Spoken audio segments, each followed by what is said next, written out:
Friends आमे माने समस्ते तो जानिचे आमे नेउथिबा निश्वास पई जो ऑक्सीजन रा आवश्यकता होइता है ताहा हमको गच्छ गुड़िकरु ही मिलिथा एवं वर्तमान कोरोना समय रे आम पई ऑक्सीजन केते इंपोर्टेंट अटे ताहा तो आमे माने समस्ते बहुत भलो भाबे जानिचे एवं आपण माने प्रतिदिन निज चारि पाखरे विभिन्न प्रकार गच्छ गुड़िक मध्य निश्चय देखुथिबे हेले मु आज आपण मानकु ए वीडियो रे देखिबी दुनिया रे एमिति किछि अजब गच्छ गुड़िक जहा आपण ए वीडियो पूर्वरु केबे भी देखि नथिबे। तो फ्रेंड्स ए वीडियोटी को शेष पर्यंत देखंतु दुनिया रे एमिति किछि अजब एवं खतरनाक गच्छ गुड़िक देखिया पाई जदि आपण आगो मध्य एमते इंटरेस्टिंग फैक्ट वीडियो देखिया पाई चाहती तेबे एबे ही हमर YouTube चैनल को सब्सक्राइब कर नियंतु। तो चलंतो डेरी न करे आरंभ करबा आजिरो इंटरेस्टिंग आ मजादार वीडियो को। फैक्ट नंबर 1 बटल ट्री नामीबिया। एही गच्छटी तार एही भली बटल शेप पाई बहुत फेमस अटे। एही गच्छटी देखिया पाई गोटिए बोतल भली देखा जायताय एवं एही गच्छर खोज 19 शताब्दी रे करा जायतिला एवं एही गच्छटी बहुत मोटा मध्य होइताय एवं एही गच्छटी देखिया पाई बिल्कुल अबिकल नकल गोटिए बोतल भली देखा जायताय एवं एही गच्छर लंबे साधारणतः 20 फुट पर्यंत लंबा होइता एवं एही गच्छरे बसंत ऋतुरे एक प्रकार फूल मध्य फुटिता जहाँ देखिया पाई आहुरी सुंदर मध्य देखा जाए। बसंत ऋतुरे एही गच्छटी देखिया पाई खूब सुंदर देखा जायता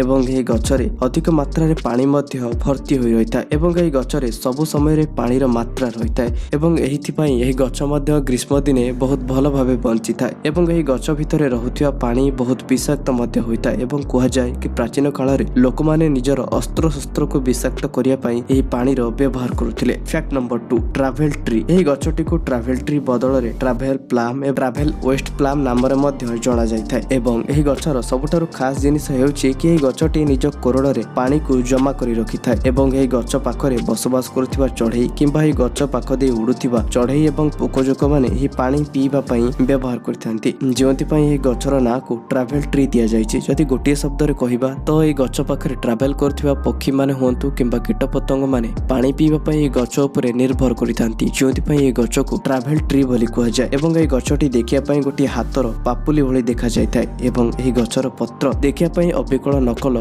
कदली पत्र भली देखा जायथाय एवं वर्तमान समय रे ए गच्छ दुनिया रे विभिन्न स्थान रे देखिबाकु मिलुची एवं एही गच्छर उच्चता प्राय 23 फुट पर्यंत लंबा होइथाय एवं एही गच्छ पत्रर लंबाई प्राय 36 फुट पर्यंत लंबा होइथाय। Fact number 3 dragon blood tree. Arab Sagar थिबा एक आइलैंड बा द्वीप रे एही खास धरणर गच्छ देखिया पाई मिलिता एवं एही गच्छटी ऊपर देखिया पाई तो साधारण गच्छ भली होइता जदि एही गच्छ को कटा जाए किंबा एही गच्छ ऊपर कोनोसी भी आघात लागे तेबे मनिष भली एही गच्छर मध्य एक नाली प्रकार रक्त भली तरल पदार्थ बाहरी थाए जेंति पई एही गच्छ को ड्रैगन ब्लड ट्री बोली कुहा जाय। एही गच्छटी देखिया पाई छता आकृतिर देखा जाय एवं एही अजब गच्छटी को देखिया पाई प्रति वर्ष एही आइलैंड को लक्ष लक्ष लोक माने आसीथांती एवं एही गच्छ को देखिबाकू आसुथिबा पर्यटक माने एही गच्छ तळे बसी खाद्यर मजा मध्य नैथांती। Fact number 4 rainbow eucalyptus. आपण माने एही गच्छर नाम रो ही अनुमान करि परथिबे एही गच्छटी केते सुंदर हेतिबो। एही गच्छटी देखिया पाई खूब सुंदर देखा जाय एवं एही गच्छरे इंद्रधनु भଳି विभिन्न रंग रहिताय एवं एही गच्छटी देखिया पाई खूब सुंदर मध्य होइताय एवं एही गच्छटी फिलीपींस इंडोनेशिया भଳି देशरे देखिबाकू मिलिताय एवं एही गच्छटी बहुत कम समय भितरे बहुत अधिक ग्रोथ मध्य करिताय। एही गच्छटी बहुत कम समय भितरे प्राय 247 फुट उच्चता